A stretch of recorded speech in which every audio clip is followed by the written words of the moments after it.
నేను దేవుణ్ణి సేవించాలన్న కోరిక కన్నా నీ లైఫ్లో ఇక ఏ కోరికైనా నీకు టార్గెట్గా పెట్టుకో. నేను ఇల్లే కట్టాలి అన్న కోరిక కొరకు నువ్వు దేవుణ్ణే సేవించడం, చదవడం తక్కువ చేస్తే అయిపోతావు.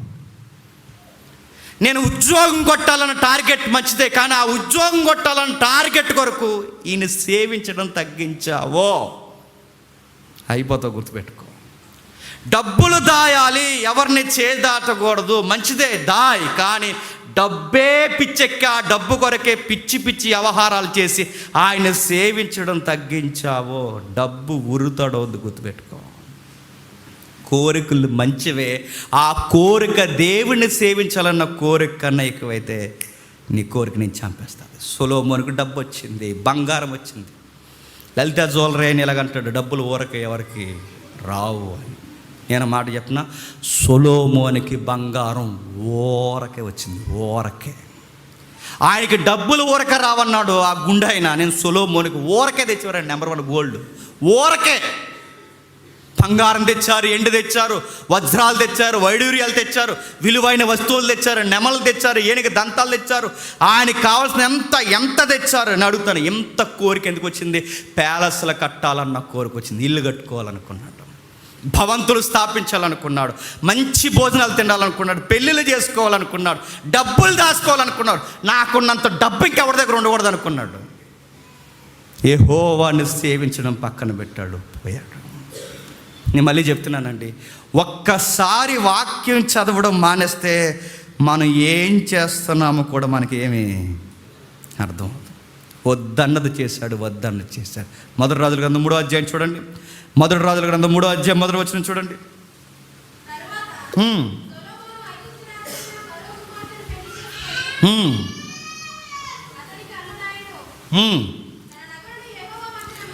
ఎవరిని చేసుకున్నాడట? ఫరో కుమార్తెని పెళ్లి చేసుకుని, ఫరో కుమార్తెని పెళ్లి చేసుకుని, ఫరో కుమార్తెని పెళ్లి చేసుకుని. జాగ్రత్తగా వినండి. ఆ ద్వితీయోపదేశ కాండం నుండి చెప్పుకొస్తున్నాడండి. ఏమని చెప్పాడండి? వాళ్ళ ఆరాధనలు వేరు, వాళ్ళ దేవుడు వేరు, వాళ్ళ సంస్కృతి వేరు, వాళ్ళ ప్రజానికం వేరు, వాళ్ళ జోలికి పోకని చెప్పాడు. అసలు ఆ సంస్కృతిలో నువ్వు ఏలు పెట్టొద్దు, అడుగు పెట్టొద్దు, సహవాసం వద్దు. అసలు ఐగుప్తి అంటేనే లోకానికి గుర్తని ఎన్నిసార్లు చెప్పలేదని మోసే గ్రంథాల్లో. ఏ లోకానికి గుర్తుకున్న ఐగుప్తి దగ్గరికి వెళ్ళి ఆ ఫరో కుమార్తెను చేసుకున్నాడట. ఎలా పాడైపోతున్నాడు మీరు గమనించారా? వాక్యం చదవడం మానేశాడు. వాక్యాన్ని ఎప్పుడైతే చదవడం మానేశాడో ఎలా పెళ్లి చేసుకోవాలో తెలియడం మానేశాడు. నెక్స్ట్, వాక్యాన్ని ఎప్పుడైతే చదవడం మానేశాడో పెళ్ళి ఎలా చేసుకోవాలో మానేశాడు. నెక్స్ట్, ఆయన ఇంకా ఎలా చేశాడు చూడండి. ఆయన వద్దన్న పెళ్లి చేసుకుని తన జీవితాన్ని పాడు చేసుకున్నాడు. నాకు భయం వేసే మాట అని చెప్పనా, ఆ లోక సంబంధమైన ఆ ఫరో కూతుర్ని పెళ్లి చేసుకున్నాడు. ఆవిడొక్కరు వచ్చిందా? ఆవిడతో పాటు చాలామంది వచ్చారు. ఎందుకంటే రాణి గారికి సేవకురాళ్ళు ఉండరండి, వాళ్ళు వచ్చారు.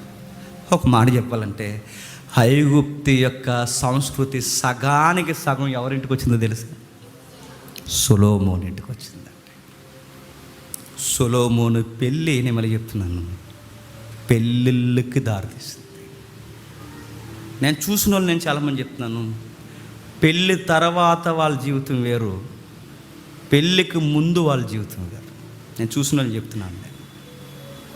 కేవలం పెళ్ళి తర్వాత ఈడు ఇలాగైపోయాడటని నేను చూసిన వాళ్ళు ఎంతమంది ఉన్నారు, ఎంతమంది. కేవలం పెళ్ళి సోగ్గాలు చెప్తారు. ఏమైనా తెలుసా? నేను మార్చేసుకుంటానండి. సొలొమోనే మార్చలేకపోయాడు అయ్యా. నేను మార్చేసుకుంటానండి, నేను దిద్దేసుకుంటానండి. ఏడు దిద్దేసి చక్కెర కొట్టినావు, అది చెక్కేయడానికి. నేను మార్చేసుకుంటాను, దిద్దే.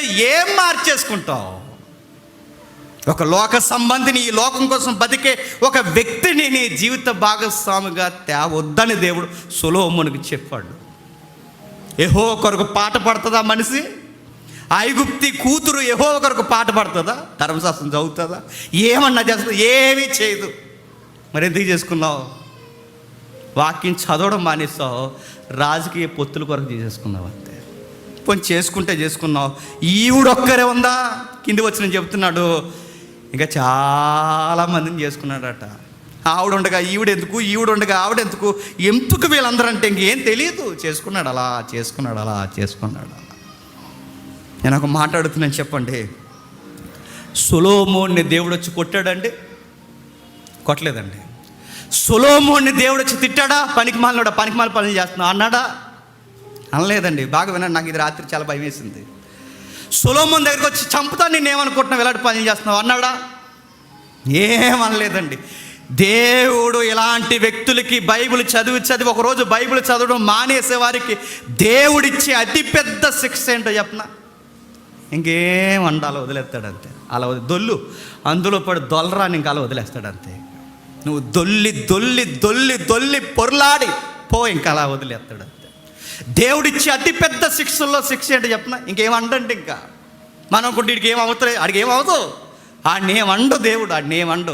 కయ్యేను కానీ చంపలేదు, వదిలేశాడు. సౌలుని ఏమనలేదు, వదిలేశాడు. సౌలుకి సావు రాలేదండి. మీకు తెలుసా? చచ్చిపోదాం అనుకున్నాడు సౌలు. వరి నన్ను చంపడరా, ఆడు పొడి చేశాడంటే నేను చంపడన్నాడు. సావే రానుంది. సూసైడ్ చేసుకుని చచ్చిపోయాడు. ఇస్కరియోతు యూదా ఎలా చచ్చిపోయాడు చూడండి, వదిలేశాడు, సూసైడ్ చేసుకుని చచ్చిపోయాడు. మనం ఎలా చచ్చిపోతాం చెప్పిన, మళ్ళీ చెప్తున్నాను. దేవుడిని మనం వదిలేస్తే, వాక్యం చదవడం మనం మానేస్తే, దేవుడు మనకిచ్చే అతిపెద్ద పనిష్మెంట్ ఏంటి చెప్పిన, ఏమండండి వదిలేస్తాడంతే. ఎప్పుడైతే వదిలేస్తామో మనల్ని ఎవరో పాడు చేయరండి, మనమే పొడుచుకుని చచ్చిపోతాం, డిస్టర్బెన్స్ అయిపోతాం, పిచ్చెక్కిపోతాం. రకరకాల పదవుల కొరకు, ఈ డబ్బుల కొరకు, ఈ వ్యామోహాలు మెయింటైన్ చేయలేక పాడైపోతాం. ఇంత పెద్ద జ్ఞాని, అయ్యో ఇంత పెద్ద జ్ఞాని ఎలా పాడయ్యాడంటే బైబిల్ మళ్ళీ సెలవిస్తుంది, ఆ పెద్ద మనిషి బైబిల్ చదవడం మానేస్తాడు. ఇంత జ్ఞానే బైబిల్ చదవడం మానేస్తే ఎంత పతనం అయిపోతే అడుగుతున్నాను, మళ్ళీ అడుగుతున్నాను. మన జ్ఞానులం కాదు. మనకు ఒక వాక్యం తెలిస్తే వాక్యం తెలియదు మనకి, ఒక పుస్తకం తెలిస్తే ఒక పుస్తకం తెలియదు మనకి, ఒక వివరణ తెలిస్తే ఒక వివరణ తెలియదు మనకి. ఏమీ తెలియదు మనమే అప్పుడప్పుడు బైబిల్ చదివితే ఏ ధీమాతో బతికేద్దాం అనుకుంటున్నాను. నేను చెప్తున్నాను, నేను వదిలేస్తాడు ఏమనుకుంటున్నా, వదిలేస్తాడు. అలా వదిలేస్తాడు. ఎప్పుడైతే ఆయన వదిలేస్తాడో సొలొమోను గారు పాడైపోయాడండి. కయ్యేని వదిలేశాడు, సౌలుని వదిలేశాడు, యోధాను వదిలేశాడు. మీరు బైబిల్ చదవండి, ఆయనకి నచ్చిన వాళ్ళని ఇంకేమండు, అలా వదిలేస్తాడు అంతే. మనం అనుకుంటాం వీడికి దేవుడు ఏం శిక్ష విధించలే అంటే, ఏం విధించడం, వదిలేసాడండి. అలా పొర్లుతాడు. సావు కూడా రాదండి, త్వరగానే సావు కూడా రాదు. అలా దొలుతాడు, ఎలా దొలుతాడు, అలా దొలుతాడు, ఎలా దొలుతాడు, అలా దొలుతాడు. చివరికి ఘోరంగా ముగిసిపోతాడు. బరువు ఎక్కువైపోయే ఒక మాట ఉంది చూడండి. హోషేయ గ్రంథం 4వ అధ్యాయం, హోషేయ గ్రంథం 4వ అధ్యాయం 17వ వచనం చూడండి. హోషేయ గ్రంథం 4వ అధ్యాయం 17వ వచనం. హోషేయ గ్రంథం 4వ అధ్యాయం 17వ వచనం. ఎఫ్రాయిము విగ్రహములతో కలుసుకొనెను, వారిని అలాగే ఉండనిమ్ము. వారికి ద్రాక్షరసము సేదాయను, వల్లు తెలియని వారు, మానక వ్యభిచారము చేయువారు, వారి అధికారులు సిగ్గుమాలిన వారు. ఎఫ్రాయిం అంటే ఇశ్రాయేలీలు, దేవుని కుమారుడు వల్లు మరిచారు. ఎందుకు? ధర్మశాస్త్రం చదవడం మానేశారు, వాక్యాన్ని చదవడం మానేశారు. వాక్యాన్ని ఎప్పుడైతే చదవడం మానేశారో ఒళ్ళు, ఇల్లి, ఆలోచన, ఆశలు, బతకడాలు, దేవుని కొరకు జీవించడాలు మెల్లగా మానేస్తాం. అలా ప్రాక్టికల్గా బతుకుతాం, అలా ప్రాక్టికల్గా చర్చ్కి వస్తాం, ప్రాక్టికల్గా కొంచెంసేపు వాక్యం వింటాం, ప్రాక్టికల్గా పాటలు పాడతాం, ప్రాక్టికల్గా ఏకీవిస్తాం, ప్రాక్టికల్గా ప్రభురాత్రి భోజనం తీసుకుంటాం, వెళ్ళిపోతాం. ఎందుకు చెప్పిన, బహుశా దేవుడు నిన్ను వదిలేశాడేమో. అందుకే నీకు ఏది పెద్ద, నీకు గద్దింపులు తెలియట్లేదేమో, నీకేం అనిపించట్లేదేమో. చక్కగా వ్యభిచారం చేసేస్తావు, ఏమీ తెలియనట్టు చచ్చుకొచ్చేస్తావు. గద్దింపు రావట్లేదేమో. చక్కగా దొంగతనాల్లో పాలుబంపులు పొందుతావు, ఏమీ తెలియనట్టు చచ్చుకొచ్చేస్తావు. గద్దింపు రావట్లేదేమో.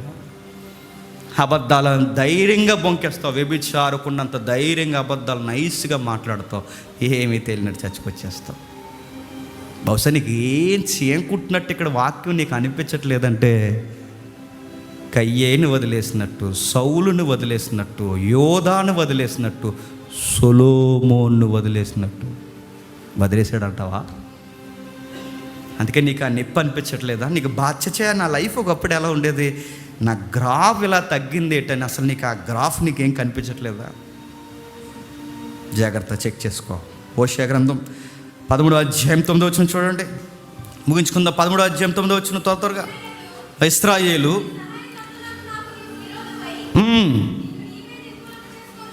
నిన్ను నీవే నిర్మూలన, నేను పెద్ద పనిష్మెంట్లు ఇవ్వాల్సిన అవసరం లేదు ఇశ్రాయేలు, నీకు నేనే వచ్చి నిన్ను కొట్టాల్సిన అవసరం లేదు ఇశ్రాయేలు, నిన్ను నువ్వే నిర్మూలన చేసుకుంటా. నేను మళ్ళీ చెప్తున్నాను, దేవుడు వదిలేస్తే మనల్ని మనమే చెప్పండి నిర్మూలన చేసుకుంటాం. నీకు చెప్పాను, వాళ్ళతో వద్దు, వాళ్ళ జోలికి పోవద్దు, వాళ్ళ వివాహాలు వేరు, వాళ్ళ సంస్కృతి వేరు, వాళ్ళ పద్ధతులు వేరు, వాళ్ళంతా వేరని నీకు ఎన్నిసార్లు చెప్పండి. చెప్పినప్పుడు నీకు అప్పుడప్పుడు నేను గుర్తురానేమో అనేసి నీకు బైబిలే దగ్గర పెట్టి చదువుకోమని చెప్పాను. వినలేదు, నువ్వు పాడైపోయావు.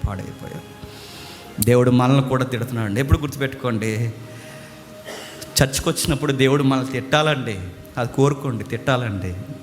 మనల్ని తిట్టాలి, మనల్ని గద్దించాలి, మనల్ని నిలదీసి ఆయన ఇలా అడగాలి, ఏం చేస్తున్నారని. వాక్యముతో కడగాలి, వాక్యముతో చంపుతానని చెప్పాలి.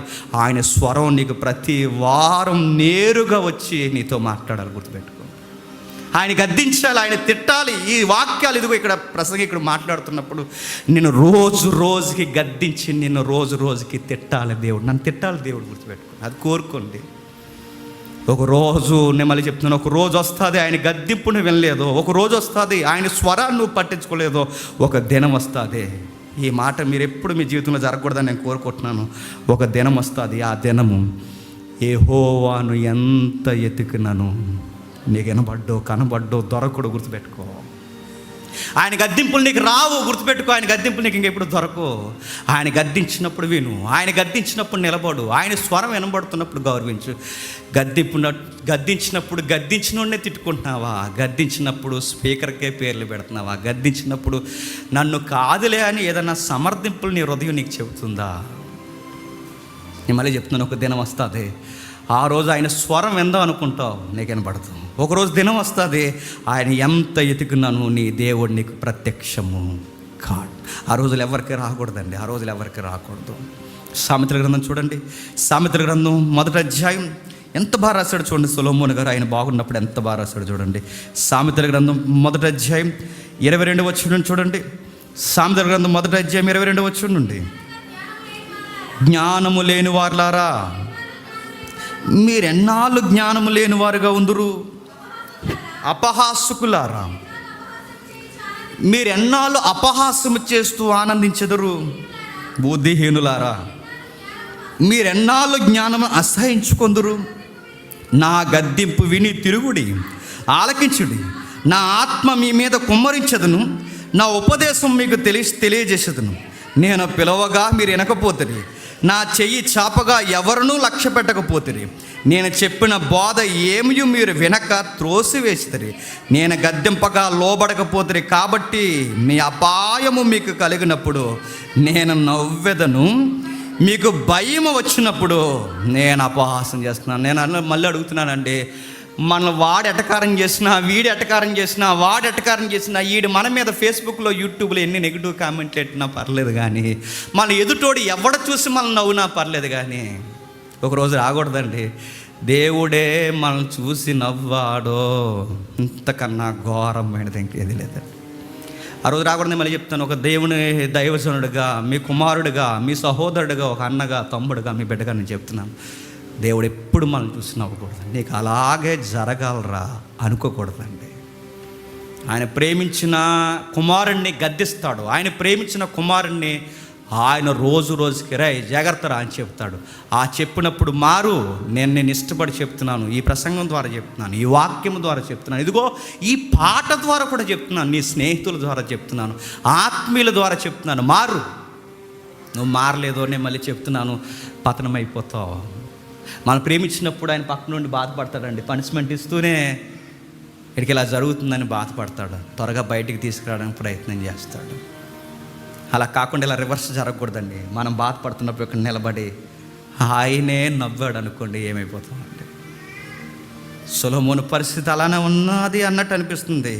భయం మీ మీదకు తుఫాను వలె వచ్చినప్పుడు, సుడిగాలి వచ్చినట్లు మీకు అపాయము కలిగినప్పుడు, మీ కష్టము దుఃఖము ప్రాప్తించినప్పుడు నేను కామెడీ చేస్తాను మీ లైఫ్ని ఏమనుకుంటున్నారు.